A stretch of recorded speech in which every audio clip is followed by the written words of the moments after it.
Every Sunday morning, long before the church bells rang, a silver sedan slowly turned onto Maple Avenue.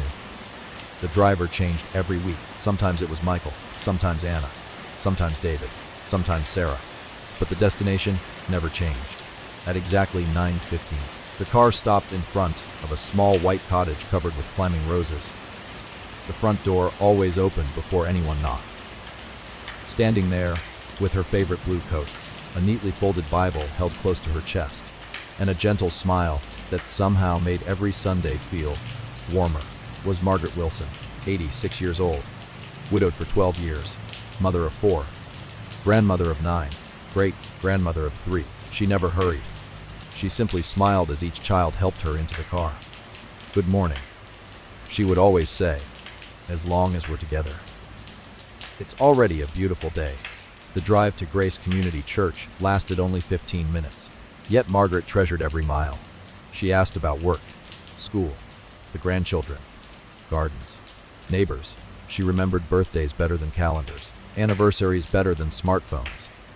Even when age made her knees weaker, her memory remained wonderfully sharp, especially when it came to her family. For more than 40 years, she had never missed a Sunday service. Not during heavy snowstorms, not during summer heat, not even after knee surgery. The family often joked, if the church roof ever blows away, Mom will probably bring a folding chair. And Margaret only laughed. God has seen worse weather than I have. Inside the church, there was one pew everyone recognized, third row from the front, beside the stained glass window showing the Good Shepherd. Margaret always sat on the aisle, her children beside her, her grandchildren filling the rest of the row whenever they visited. It had become their place, not because anyone reserved it, but because, somehow, it had become home. Pastor James often smiled before beginning his sermon. If Margaret's blue coat was in the third row, he knew everything felt exactly as it should. After every service, Margaret remained behind for a few extra minutes. Everyone else chatted outside. She quietly knelt, folded her hands, closed her eyes, and prayed. No one interrupted her. Her children simply waited patiently near the church doors. They assumed she was thanking God, or praying for good health, or remembering their late father. It seemed private, and they respected that. One Sunday, 8-year-old Emily tugged gently on Sarah's sleeve. "Sarah," she whispered, "why does Grandma always stay after everyone leaves?" Sarah smiled. "I think she's talking to God." Emily frowned thoughtfully. "For that long?" Sarah laughed softly. "I guess they have a lot to talk about." When Margaret finally joined them outside, Emily ran over. "Grandma, bless, sweetheart. What do you tell God every Sunday?" Margaret smiled. She gently brushed a strand of hair away from Emily's face, then answered, "The same thing every week." Emily's eyes grew wide. "What is it?" Margaret looked toward the church steeple reaching into the bright blue sky, then quietly replied, "I ask him to take good care of the people I love." Emily smiled. "Do you ask him to take care of you too?" Margaret gently shook her head. "I think he already has." The answer seemed simple, almost too simple. Emily nodded, then ran off to chase her cousins across the church lawn. But Sarah remained standing still. Those few words somehow stayed with her. That evening, Margaret returned home.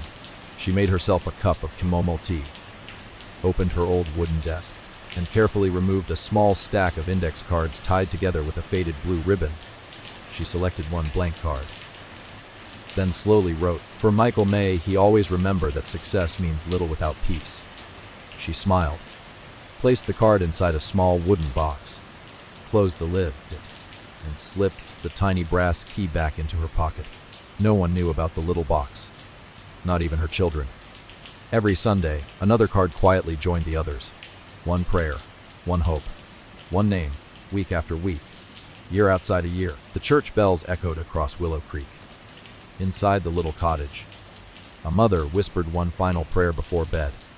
Not for herself, never for herself, always for someone she loved. The following Sunday, dark clouds gathered over Willow Creek. Rain tapped softly against the windshield as Sarah drove her mother to church. The streets were nearly empty. Most people hurried indoors, hoping to stay dry. Margaret simply smiled as she watched the rain. "Every garden needs days like this," she said quietly. Sarah smiled. "You always find something beautiful." Margaret laughed softly. "When you've lived long enough, you learn that every season brings its own blessing." They arrived at Grace Community Church a few minutes before the service began. Michael and Anna were already waiting beneath the covered entrance. David arrived moments later carrying 3 umbrellas. One for himself, one for Sarah, and one for their mother. Margaret looked at her children with quiet affection. "You all worry too much." Anna gently linked arms with her. "That's because you spent 60 years worrying about us." The 4 siblings laughed. Margaret only smiled. Perhaps, she thought, some habits were worth passing on. The sanctuary slowly filled. The familiar stained glass windows glowed softly despite the gray morning. Rain drummed gently against the roof. The choir began singing. Voices filled the old church with warmth. Margaret sat in her usual place. 3rd row, aisle seat. Her hands rested quietly on the worn leather Bible her husband had given her on their 25th wedding anniversary. Inside the cover, he had written years ago, "Wherever God leads us, may we always walk there together." She gently traced the faded handwriting with her fingertips, then closed the Bible. Pastor James spoke that morning about gratitude. Not the gratitude that appears after life becomes easy, but the gratitude that remains, even when life becomes difficult. Margaret listened carefully, occasionally nodding, as though she and the pastor had shared the same lesson many years before. When the service ended, families greeted one another near the entrance. Children raced across the fellowship hall. Coffee was served. Fresh muffins disappeared quickly. As always, Margaret quietly remained inside the sanctuary. She knelt beside the pew, folded her hands, and prayed. This time, Sarah didn't leave. She stood near the back of the church, waiting, not to interrupt, only curious. Several minutes later, Pastor James quietly approached Margaret. He didn't speak immediately. He simply knelt beside her. The two remained silent for a moment. Finally, he smiled gently, still praying for everyone else. Margaret looked up and laughed softly. "I suppose I am." And Pastor James shook his head with a warm smile. "In 43 years, I've never seen you write a prayer request for yourself." Sarah froze. She hadn't meant to overhear. But now, she couldn't walk away. Margaret answered so quietly, only the nearly empty church could hear. "What would I ask for?" She smiled. "I've already been blessed with more than I deserve." Pastor James looked at her kindly. "You've had hardships too." Margaret nodded. "Oh, certainly. I've buried my husband. I've watched my children struggle. I've spent sleepless nights. I've known fear." She paused, then smiled again. "Every family sitting in these pews, they're carrying something too. If I have one prayer left today, I'd rather give it to them." Sarah quietly felt tears filling her eyes. Pastor James looked toward the stained glass cross, then back at Margaret. "You know, God still cares about your burdens." Margaret gently closed her Bible. "I know. That's why. I don't need to remind him." Silence settled over the sanctuary. Rain continued tapping softly against the windows. Pastor James reached into his jacket pocket. He handed Margaret a small blank prayer card. The same cards every church member filled out each Sunday. She accepted it, smiled, and quietly wrote something. When she finished, she folded the card, placed it into the wooden prayer box near the altar, then walked toward the church doors. As soon as Margaret stepped outside, Pastor James glanced down at the card. His eyes softened. He carefully returned it to the box, never intending to read it aloud. Sarah remained standing in the back, unable to move. On the drive home, she couldn't stop thinking about what she had heard. Finally, she asked, "Mum." "Yes. Why don't you ever pray for yourself?" Margaret looked out the rain-covered window. For several moments, she simply watched the water slide across the glass. Then she smiled. "When you become a mother," she said softly, "you stop asking, 'What do I need?' and you begin asking, 'What do my children need?'" Sarah quietly looked down. Margaret continued, "I've lived a beautiful life. I've watched all 4 of you become good people. I've held my grandchildren.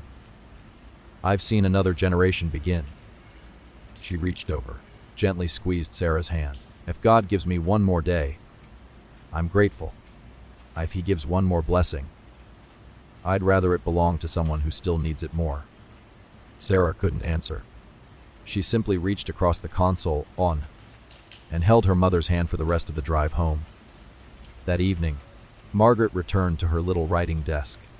She untied the faded blue ribbon around her stack of cards, carefully selected another blank one, then slowly wrote, "For David, help him forgive himself for mistakes no father would want his son to carry forever." She folded the card, placed it gently into the wooden box, then whispered one quiet sentence before closing the lid. "They'll never know. But that's all right." The tiny brass key slipped back into her sweater pocket. The box disappeared into the desk drawer once again. Outside, the rain finally stopped. Inside, another silent prayer joined hundreds of others, not asking for comfort, not asking for healing, only asking that the people she loved would always find both. The years passed quietly. Sunday after Sunday, Margaret Wilson continued the same gentle routine. A blue coat, a worn leather Bible, one prayer card, one quiet prayer, then home again. To everyone else, it looked wonderfully ordinary, but hidden inside the little wooden box, a remarkable story was slowly being written, one prayer at a time. Spring arrived in Willow Creek. Cherry blossoms covered the churchyard. Children chased butterflies after Sunday service. Laughter echoed beneath the old oak trees. Emily, now 10 years old, loved staying with her grandmother on weekends. Margaret always baked cinnamon bread on Saturday evenings. They watered flowers together, read Bible stories before bed, and every Sunday morning, they drove to church. One rainy afternoon, Emily helped her grandmother clean the living room. She dusted bookshelves, folded blankets, polished picture frames, while wiping Margaret's old writing desk. She accidentally bumped one of the drawers. It slid open slightly. Inside, she noticed the small cedar box, the one Margaret always locked. Emily didn't touch it. She simply smiled. "Grandma." Margaret looked up from watering her houseplants. "Yes, sweetheart. Is that your treasure box?" Margaret laughed softly. "I suppose it is. What's inside?" Margaret walked over, rested one gentle hand on the little box. "Promises," she answered. Emily tilted her head. "You can keep promises in a box." Margaret smiled. "Sometimes it's the safest place." Emily accepted the answer. Children often do. They understand more than adults expect. That evening, after Emily had fallen asleep, Margaret quietly unlocked the box. She removed the newest prayer card. Then, as she reached toward the bottom, an old black and white photograph slipped onto the desk. She picked it up carefully. The edges had become soft with age. The picture showed a much younger Margaret, standing beside her husband, Thomas. Both were smiling. Thomas held newborn Michael in his arms. Anna stood beside them wearing a little red dress. On the back, Thomas had written in neat handwriting, "No matter what happens, let's never stop praying for our children." Margaret gently smiled, then closed her eyes. The memory returned as clearly as though it had happened yesterday. 43 years earlier, Thomas had been diagnosed with a serious heart condition. The doctors weren't certain he would survive surgery. The night before the operation, Margaret sat beside his hospital bed, terrified. Trying not to cry, Thomas reached for her hand. "If something happens to me," he whispered. Margaret immediately shook her head. "No, you'll come home." Thomas smiled gently. "I hope so. But promise me something." She squeezed his hand. "Anything. If I can't pray for our children anymore." His voice grew quiet. "You'll pray for both of us." Margaret began crying. Thomas smiled through his own tears. "Not because God forgets them, because parents never should." Margaret nodded. "I promise." The surgery was successful. Thomas lived another 18 wonderful years. Long enough to watch all 4 children grow into adulthood. Long enough to hold every grandchild born before he passed away peacefully. But after his funeral, Margaret remembered that promise. Every Sunday, without fail, she began writing one prayer card. Not because Thomas was gone, because promises made in love do not end with death. Back in the present, Margaret gently placed the old photograph beside the prayer cards. She whispered softly, "We kept our promise." The following Sunday, Pastor James greeted her outside the sanctuary. "Good morning, Margaret." She smiled warmly. "It certainly is." As everyone entered the church, Pastor James noticed the familiar cedar box tucked carefully inside Margaret's tote bag. He smiled. "You still bring it every week?" Margaret nodded. "It reminds me? Of Thomas?" She smiled. "Of a promise." Pastor James had known Margaret and Thomas for more than 40 years. He remembered the young couple sitting in exactly the same pew, always holding hands during the final hymn, always staying behind to pray. "I think," he said quietly, "Thomas would be very proud." Margaret looked toward the stained glass cross. Sunlight streamed through colored glass, painting gentle shades of blue and gold across the wooden floor. "I don't pray alone," she whispered. Pastor James looked puzzled. Margaret smiled. "I've always believed. When I pray for our children." Thomas is still saying, "Amen." The pastor quietly wiped away a tear. After church, Emily noticed something unusual. Grandma wasn't walking toward the parking lot. Instead, she stopped beside a young mother sitting alone on a bench. The woman looked exhausted. She held a tiny sleeping baby wrapped in a blanket. Margaret sat beside her, listened, smiled, held her hand, prayed quietly with her, then left, without even asking the woman's name. On the drive home, Emily asked, "Grandma?" "Yes." "Do you know that lady?" Margaret gently shook her head. "Then why did you pray for her?" Margaret looked out the car window. The church slowly disappeared behind them. "Because," she smiled, "sometimes the people who need prayers most are the ones no one remembers to ask about." Emily quietly looked at her grandmother. She didn't fully understand. Not yet, but somewhere deep inside, a seed had just been planted. One day, it would grow into something beautiful. That night, Margaret added another card to the little wooden box. "For Emily, may she grow into a woman who notices lonely people before anyone else does." She folded the card carefully, placed it inside beside hundreds of others, then looked once more at the faded photograph of Thomas. "Our family is still together," she whispered, "and I'm still keeping my promise." Outside, the church bells rang softly across Willow Creek. Inside, a promise made between a husband and wife 43 years earlier continued to bless another generation. One prayer, one Sunday at a time, autumn arrived quietly in Willow Creek. The church garden glowed with shades of gold and crimson. Every Sunday, Margaret still sat in the third pew, her blue coat, her worn Bible, her gentle smile. Nothing seemed different, yet she had begun noticing something no one else did. David had stopped smiling. Her third child, the one who had always filled every family gathering with laughter, now grew quieter each week. He still told jokes, still made everyone laugh. But once the laughter faded, his eyes always drifted somewhere far away, as though part of him had never come home. David had served in the army many years earlier. He rarely spoke about those days. When his children asked, he simply smiled. It was a long time ago. Then, gently changed the subject. Only Margaret knew. The silence wasn't because he had forgotten, it was because he remembered too much. One Sunday afternoon, after church, David offered to drive his mother home. The autumn rain tapped softly against the windshield. For several miles, neither of them spoke. Finally, Margaret asked quietly, "How have you been sleeping?" David smiled without looking at her. "You sound like Anna." "I'll take that as my answer," she replied gently. David sighed.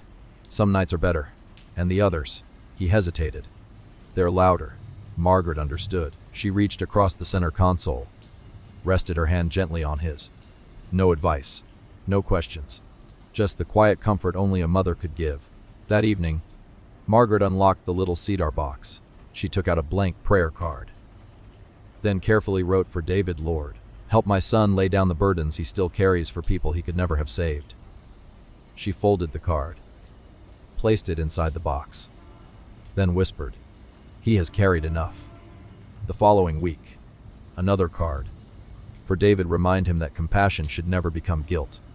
The week after that, for David, let him remember the lives he helped. instead of only the ones he lost. One card every Sunday, year after year, always for someone different. But David's name returned often. Not because Margaret loved him more, because she knew some wounds healed more slowly than others. Months later, David visited the farmhouse alone. He found his mother watering roses in the backyard. "You planted these with Dad?" He smiled. Margaret nodded. He always said roses bloom best after difficult winters. David looked down at the flowers. "I wish people were that simple." Margaret quietly set down the watering can. "Would you like to tell me about it?" David stared at the ground for a long time. Finally, he spoke. "There was a young medic," he whispered. "He was only 21. He reminded me of Michael when he was that age." David's voice became unsteady. "Tried. We really tried. Bah." He couldn't finish the sentence. Margaret stepped closer, wrapped both arms around her grown son, just as she had done when he was a frightened little boy. "You still think it was your fault?" she whispered. David nodded silently. Tears finally broke free after years of being hidden. "I should have gotten there sooner. I should have seen it. I should have." Margaret gently interrupted. "No." David looked at her. "A mother learns something," she said softly. "If we keep replaying yesterday, we'll stop living today." She gently touched his cheek. "Your heart remembers every person you couldn't save. But I wonder, have you remembered all the people you did?" David lowered his eyes. He had never thought about that. Margaret smiled. "The enemy of gratitude is not pain. It's forgetting the blessings that survived it." For the first time in years, David felt something inside him loosen, only a little. But enough. The following Sunday, after the service, Pastor James quietly found Margaret. "I've been praying for David too," he said. Margaret smiled warmly. "I know. How?" She laughed softly. "A mother can usually tell." Pastor James reached into his pocket. He handed her a small folded note. "I thought you might want this." Inside, David had written only one sentence after attending the church's Veterans Support Group. "Today I finally talked about the day I've been hiding for 27 years. Margaret closed her eyes, whispered, "Thank you." That evening, she opened the cedar box once more, removed another blank card, then wrote, "For David, thank you, Lord, for giving my son the courage to begin healing. Please help him believe he deserves peace." She carefully placed the card inside, beside hundreds of others, then gently closed the lid. She never told David about the cards. She never mentioned his name during family dinners. She never wanted recognition, because she believed the deepest prayers were often the quietest ones. Years later, after Margaret had gone home to heaven, David would open that little cedar box. Inside, he would discover dozens of prayer cards carrying only his name, one for every season he thought no one understood. And in that moment, he would finally realize his mother had been fighting beside him every single Sunday, even when he never knew it. Winter arrived gently in Willow Creek. The church steeple stood against a pale gray sky. Snowflakes drifted softly across the cemetery behind Grace Community Church. Inside the little white cottage, Margaret sat beside the living room window. A warm blanket rested across her lap. The same blue Bible lay open beside her. Her hands, once quick and steady, now trembled slightly whenever she turned a page. At 87, Margaret's health had begun to change. The doctor smiled kindly during her appointment. "Your heart is growing tired," he said gently. She smiled back. "I suppose it has carried enough love for one lifetime." The doctor chuckled softly. "I don't think that's the problem." She laughed. Neither of them mentioned how little time might remain. Sometimes, wisdom knows when silence is kinder than certainty. The following Sunday, Michael pulled into her driveway. Snow covered the porch steps. Before he could reach the front door, it quietly opened. Margaret stood there, blue scarf, Bible in her hands. Exactly as always, Michael smiled. "You never let winter win." Margaret laughed. "I've lived through 87 of them. They've learned they can't stop me." At church, several members noticed she walked more slowly now. Pastor James quietly offered his arm. She accepted it with a grateful smile. Inside, She settled into the familiar third pew, the stained glass window beside her painted soft colors across the wooden floor. She closed her eyes during the opening hymn, not because she was tired, because she wanted to remember every note. After the service, as everyone gathered in the fellowship hall, Margaret remained behind once again. She knelt, folded her hands, and prayed, longer than usual. When she finally stood, Pastor James quietly approached. He noticed her catching her breath. "Margaret," he said gently, "you don't have to stay so long." She smiled. "I still have names left." Pastor James looked at her with quiet understanding. He knew exactly what she meant. Later that afternoon, Margaret asked if they could speak privately. They sat together in the empty sanctuary. Sunlight filtered through the stained glass windows. Dust floated gently in the beams of light. The church felt peaceful, sacred. Margaret placed the little cedar box on the pew between them. Pastor James looked at it. "You've carried this every Sunday for more than 40 years. She nodded. 44. He smiled. "I stopped counting." Margaret gently rested her hand on the lid. "I need you to promise me something." Pastor James immediately answered, "You already know I will." She looked toward the cross above the altar. "When I'm gone, don't give this box to my children immediately." He nodded quietly. "Wait until they've had time to grieve. Then, let them discover how deeply they were loved." Pastor James gently placed his hand over hers. "Promise." Margaret smiled. "They've spent their whole lives thanking me. I'd like them to know I spent my whole life thanking God for them." Pastor James felt tears gathering in his eyes. "You've never asked him for anything." Margaret laughed softly. "Oh, I asked for something." He looked surprised. "Was that?" She smiled toward the empty pews. "I asked him to let me live long enough to see my grandchildren become kind." As she paused, he answered. Silence filled the sanctuary. Only the faint sound of the old clock echoed through the church. Before leaving, Margaret removed one final blank prayer card from her Bible. She carefully wrote, "For my family, when I'm no longer beside them, may they continue walking beside one another." She folded it carefully, placed it inside the cedar box, closed the lid, then handed the small brass key to Pastor James. "I won't be needing this much longer," she said gently. Pastor James couldn't answer. He simply nodded. That evening, back at the cottage, the whole family gathered for dinner. Michael carved the roast. Anna prepared mashed potatoes. David made everyone laugh with another terrible joke. Sarah quietly refilled her mother's teacup before it became empty. The grandchildren filled the house with noise and joy. Margaret looked around the table. Her heart felt full. She realized something. Every prayer she had written, every Sunday she had attended, every quiet promise she had kept, had led to this moment. A family, still choosing one another. Emily noticed her grandmother smiling. "What are you thinking about?" Margaret reached across the table, held her granddaughter's hand. "I'm thinking, I've had a very beautiful life." Emily smiled. "So have we." That night, long after everyone had gone home, Margaret opened her journal one last time.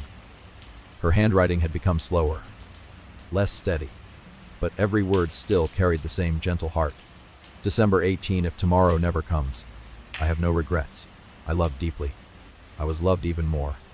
God answered far more prayers than I ever deserved. If my children ever open the little cedar box, I hope they don't cry because I'm gone.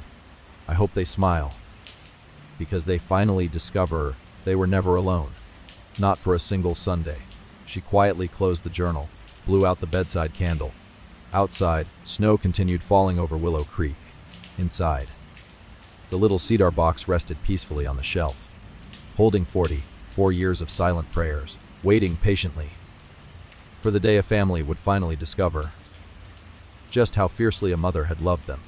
Christmas arrived quietly in Willow Creek. Fresh snow rested gently on the church roof. White lights twinkled along the old stone walkway. Inside Grace Community Church, the sanctuary glowed with candlelight. Soft Christmas hymns filled the air. For most families, it was another beautiful Christmas service. For Margaret, somehow, it felt different. That Sunday morning, Sarah arrived earlier than usual. She knocked gently on her mother's front door. For the first time in years, the door didn't open immediately. A few moments later, Margaret slowly appeared. Her smile was still warm, but Sarah immediately noticed something. Her mother looked tired, far more tired than before. Sarah whispered. "You don't have to go today." Margaret smiled softly. "Sweetheart, I've missed many things in life, but I've never missed Christmas with the Lord." Sarah gently held her arm as they walked toward the car. Every step was slower now, yet Margaret never complained. When they arrived at church, members of the congregation quietly gathered around. Mrs. Jenkins hugged her. Young parents introduced newborn babies. Children waved excitedly. Everyone wanted a moment with Margaret, though few realized why, because whenever someone entered Grace Community Church feeling lonely, Margaret somehow noticed. Whenever someone quietly cried, she always sat beside them. Whenever someone lost a loved one, the first sympathy card often arrived from Margaret. Sometimes, before the family even returned home, Pastor James watched from across the sanctuary. He smiled quietly. He had once said, "Some people preach from the pulpit. Margaret preaches from the way she loves." The Christmas choir began singing. Silent Night, Holy Night. Margaret closed her eyes. Her lips quietly moved with every familiar word. She had sung this hymn for more than 70 Christmases. Every verse carried another memory, another season, another blessing. Halfway through the service, Emily noticed tears slowly rolling down her grandmother's cheeks. She leaned closer. "Grandma, are you all right?" Margaret smiled. "They're happy tears." "Why?" Margaret looked toward the candlelit altar. "Because I've been given one more Christmas." Emily quietly rested her head against her grandmother's shoulder. Neither of them spoke again. After the final hymn, families slowly made their way outside. Snow continued falling gently. Children laughed while catching snowflakes. The church bells rang across Willow Creek. As always, Margaret stayed behind. She slowly walked toward the third pew, knelt carefully, folded her hands, closed her eyes. This time, her prayer lasted longer than anyone had ever seen. Pastor James remained near the altar. He never interrupted. Finally, Margaret stood, walked toward him, then reached into her Bible. She removed one final prayer card. Not for Michael, not for Anna, not for David, not for Sarah. Across the top, she had written only 3 words. For everyone left, Pastor James quietly accepted the card. "May I read it?" he asked gently. Margaret smiled. "Not today." She folded his fingers gently around the card. "After I'm gone?" Pastor James nodded, unable to speak. Then Margaret surprised him. She reached into her coat pocket, pulled out the tiny brass key, the one that opened the cedar prayer box. She placed it in his hand. "It's time." His eyes filled with tears. "You know," Margaret smiled peacefully, "my heart has been telling me for weeks. I'm not afraid." She looked toward the stained glass window. Sunlight streamed through it, painting soft colors across the wooden floor. "I've spent 44 years asking God to take care of everyone I love." She smiled. "I think He can take care of me now." Pastor James gently embraced her. Neither of them cried loudly. Some goodbyes are too sacred for many words. Before leaving, Margaret slowly walked down the center aisle one final time. She paused beside every pew, lightly touching the polished wood with her fingertips. This was where Michael had sung in the children's choir, where Anna had been baptized, where David had stood before leaving for military service, where Sarah had married the love of her life. Every row held another chapter of her family, another answered prayer. At the church doors, she turned around one last time. The sanctuary stood completely empty, silent, peaceful, bathed in winter sunlight. She whispered softly, "Thank you for letting me call this home." Then she quietly walked outside, never knowing it would be the last time she would ever see the church she had loved for nearly half a century. That evening, the Wilson family gathered for Christmas dinner. The grandchildren decorated cookies. Michael carved the turkey. David told another joke that made everyone groan. Sarah poured hot chocolate. Anna quietly adjusted the blanket over her mother's knees. Margaret looked around the table. Every face she loved was there. She didn't say much.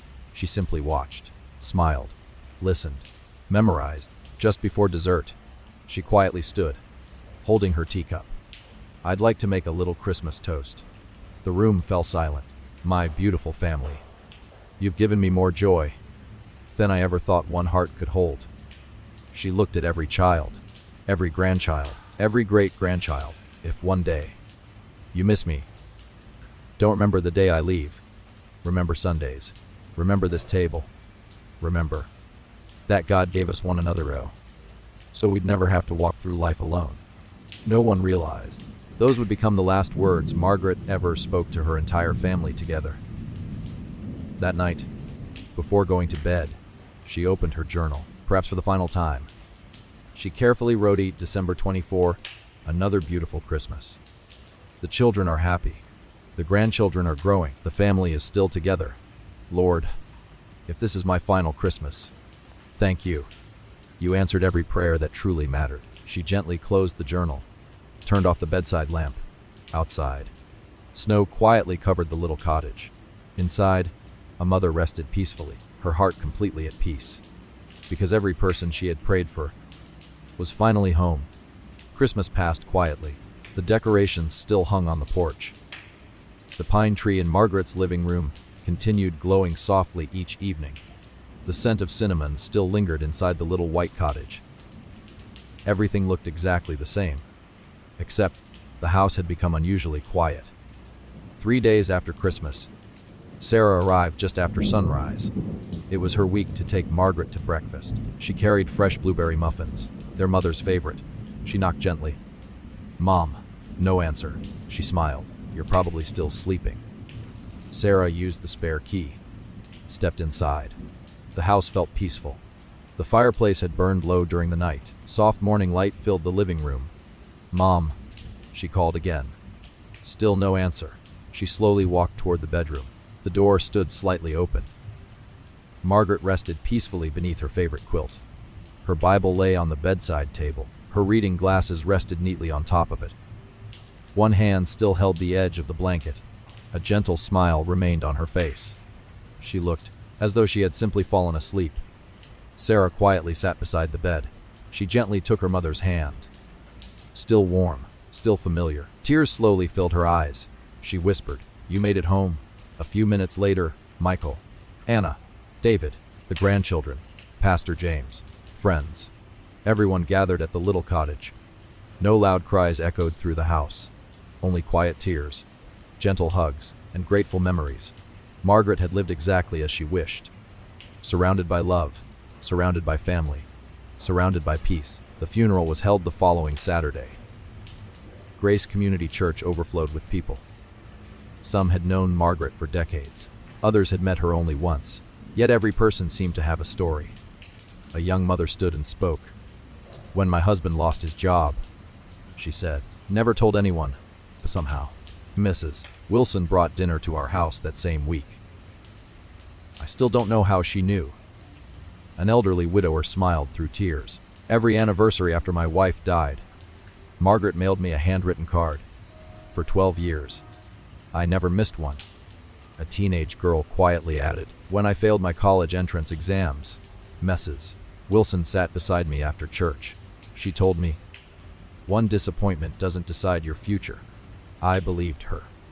Story after story filled the sanctuary. No one spoke about wealth, or achievements, or awards. They spoke about kindness, because that had been Margaret's greatest gift. After the service, Pastor James quietly approached the 4 children. In his hands rested the little cedar box, exactly as Margaret had left it. He held it gently, almost reverently. "Your mother," he said softly, "asked me to wait until today." He placed the box on the old wooden table inside the church library.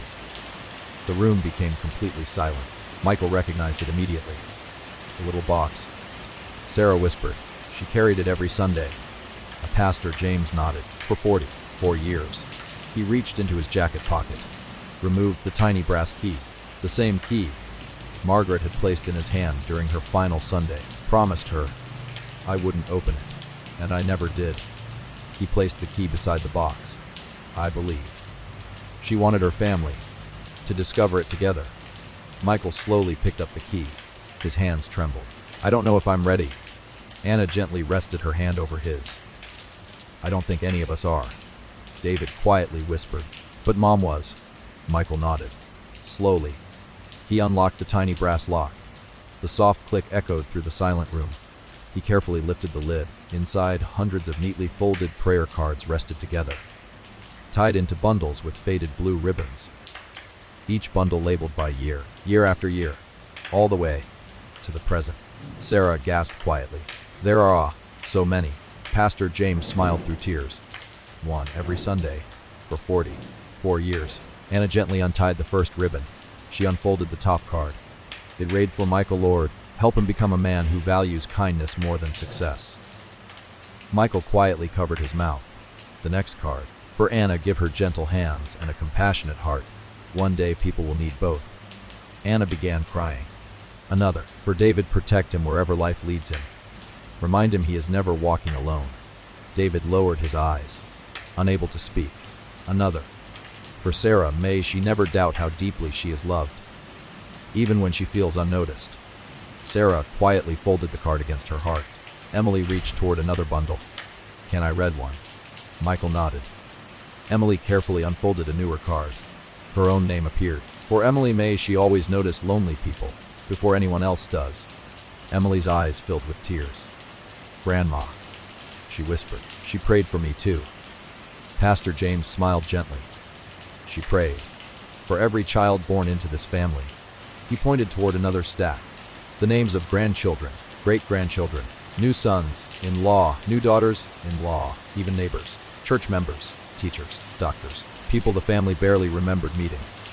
Not one card mentioned Margaret herself. Not one. Michael slowly searched through dozens, then hundreds. Finally, he looked toward Pastor James. Did Mom ever ask for a prayer for herself? The pastor quietly shook his head. Not once. Silence filled the room. For 44 years, every Sunday, a mother had quietly carried the names of everyone she loved, never her own. At the very bottom of the cedar box, beneath every bundle, rested one final envelope, larger than all the others. Across the front, Margaret had written only 4 words. To my beloved family, no one moved. Not yet. Because somehow, they already knew. Their mother's final prayer was still waiting. The church library remained silent. Only the soft ticking of an old wall clock could be heard. Outside, snow drifted slowly across the churchyard. Inside, 4 brothers and sisters sat around the cedar box. The final envelope rested quietly in the center of the table. Across the front, their mother's familiar handwriting read, to my beloved family, no one reached for it. Not yet. Some letters carry the weight of an entire lifetime.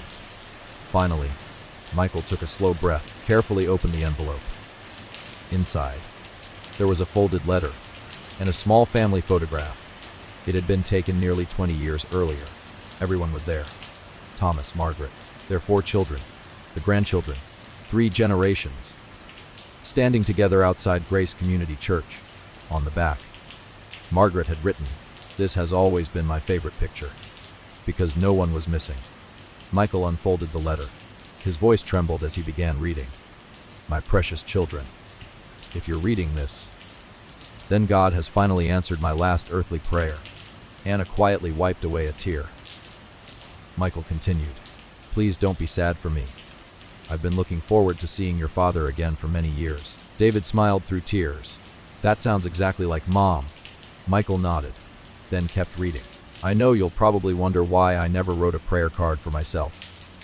The room became completely still. The answer is simple. Every time I tried, I looked at your names instead. Sarah quietly covered her mouth. Michael continued.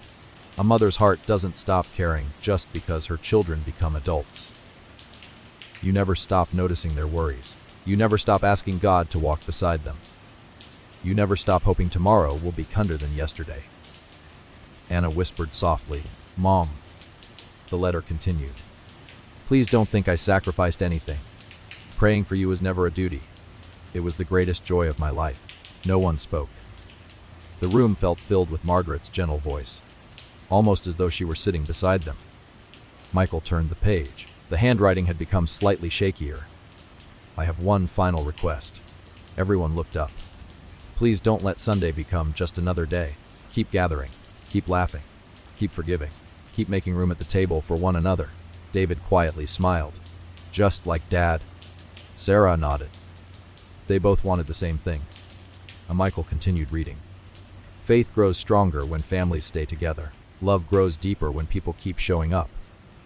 Promise me, no matter how busy life becomes, you'll never become strangers to each other. Silence settled over the room. Each child quietly nodded. No one needed to say the words aloud. The promise had already been made. Pastor James looked toward the stained glass window. Sunlight reflected gently across the wooden floor.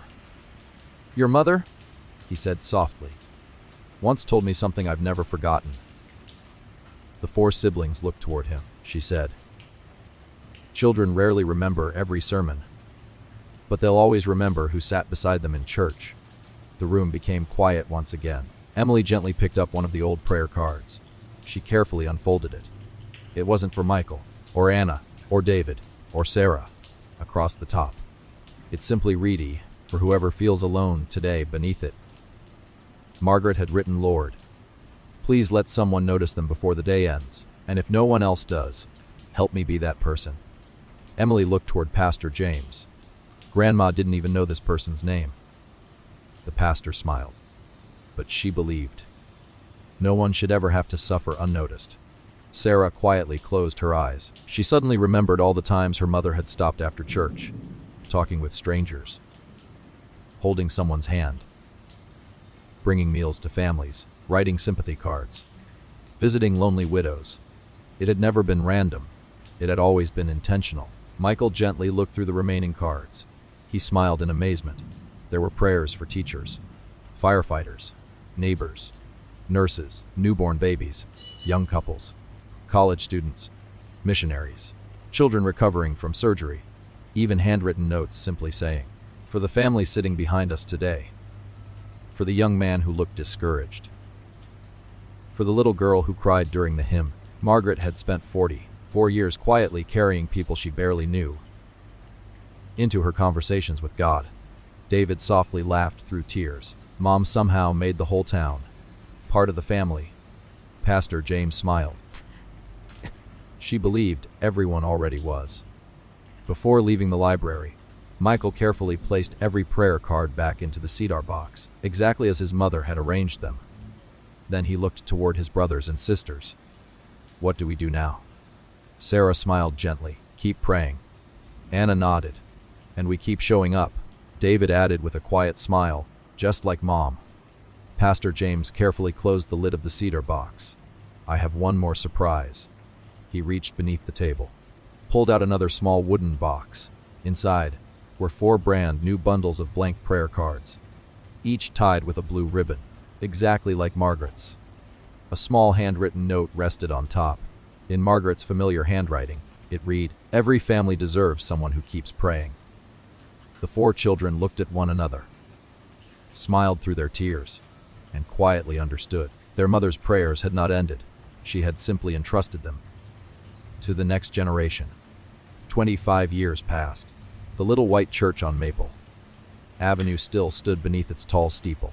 The stained glass windows still filled the sanctuary with warm colors every Sunday morning. The old church bell still rang at exactly 10 o'clock. Some things time simply chose to protect. Willow Creek had grown. New families had moved into town. Old faces had become gray-haired. Children had become parents. Parents had become grandparents. Yet every Sunday, one familiar tradition remained. The Wilson family still arrived together. Not always in one car anymore. Sometimes 5, sometimes 6. But they always parked side by side, just as Margaret had once hoped. The third pew, beside the stained glass window, was still where the family sat. No one had reserved it. No sign marked it. Yet everyone in the church quietly understood that was Margaret's place. One seat remained empty. Every single Sunday, a Bible rested there, along with a single white rose. Not because the family believed Margaret would walk through the doors again, but because love never truly leaves the places where it was faithfully given. Emily was now 35, a wife, a mother, and a teacher at the local elementary school. Every Sunday, before leaving for church, she opened the old cedar prayer box, removed one blank prayer card, and carefully wrote another name. Some weeks, it was a family member. Some weeks, a student struggling at school. Other weeks, a neighbor recovering from surgery, a grieving widow, a firefighter, a young couple expecting their first baby, a stranger she had met only once. She smiled every time, because she knew she was continuing something much bigger than herself. The cedar box had become heavier over the years, not because of the wood, because thousands of prayers now rested inside. 3 generations, one promise. One snowy Sunday morning, Emily's 6-year-old daughter walked beside her into church. She noticed the empty seat, just as Emily once had. "Mom." "Yes, sweetheart. Why doesn't anyone sit there?" Emily smiled gently. She looked toward the familiar blue Bible resting on the cushion. "Because that was your great-grandma Margaret's place." Grace frowned thoughtfully. "But she's in heaven." And Emily nodded. "I know." Then, Grace asked quietly, "Why do we still save her seat?" Emily gently knelt beside her daughter. "Duh. When we remember someone who taught us how to love, they never really leave." Grace looked at the empty seat once more, then smiled. "So, it's waiting for kindness." Emily felt tears fill her eyes. She hugged her daughter tightly. "I think great-grandma would love that answer." That morning, Pastor James no longer stood behind the pulpit. He had retired several years earlier. His son, Pastor Daniel, led the congregation. Before beginning his sermon, he smiled toward the Wilson family. "I'd like to share something today." He carefully lifted the old cedar prayer box. The congregation immediately recognized it. Many had heard the story. Some had even been prayed for without ever knowing it. Pastor Daniel smiled warmly. "This box contains more than 45 years of handwritten prayers. My father once told me, Margaret Wilson believed, every Sunday should leave at least one person feeling less alone." He paused, looking around the sanctuary. "I think that's still a wonderful way to live." The church quietly nodded. After the service, families gathered outside as they always had. Children laughed in the snow. Friends embraced. Neighbors lingered instead of rushing home. Grace noticed an elderly woman sitting alone on a bench near the church entrance. She looked cold, quiet, almost invisible among the crowd. Without saying a word, Grace walked over, sat beside her, and smiled. "My name is Grace." The woman smiled back. "I'm Helen." Grace reached into her little coat pocket. She pulled out one of the homemade cookies she had carried from home. "My mommy says cookies taste better when you don't eat them alone." Helen laughed through tears. "Your mommy sounds very wise." Grace smiled proudly. "My great-grandma taught her." From across the churchyard, Emily quietly watched. She didn't interrupt. She simply smiled, because she suddenly understood. Margaret's prayers had already reached another generation. Later that afternoon, the Wilson family gathered around the old farmhouse dining table. Just as they had every Sunday for decades, the table had grown even larger now. Nearly 40 family members filled the room. Children, grandchildren, great-grandchildren, new babies, new marriages, new stories. Before lunch, Emily quietly stood.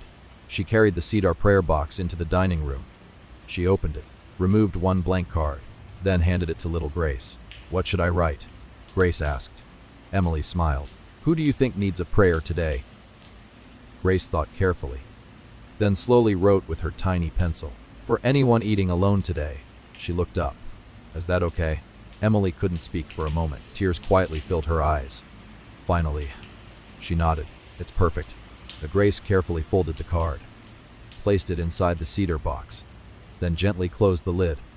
At that exact moment, sunlight streamed through the dining room window, falling across the old family photograph of Margaret and Thomas. It almost looked as though they were smiling. Michael, now 86 years old, quietly looked around the room. Children laughing, plates being passed, stories being shared. The same warm Sunday atmosphere his mother had loved so dearly. He smiled, then softly whispered, Your prayers are still being answered. Outside, the church bell echoed once more across Willow Creek. Inside the farmhouse, another Sunday meal had begun. Another prayer had been written. Another child had learned to notice someone who might feel alone. Margaret Wilson never became famous. She never wrote a book. She never stood on a stage. She simply carried the names of others into every conversation she had with God, week after week, year after year, for 44 faithful years. And in doing so, she left her family a legacy greater than wealth, greater than possessions, even greater than memories. She taught them that the truest measure of a life is not how many prayers we ask for ourselves, but how many people are blessed because we quietly prayed for them. The end title: every Sunday, her children took Mom to church. After she was gone, they discovered what she had been praying for.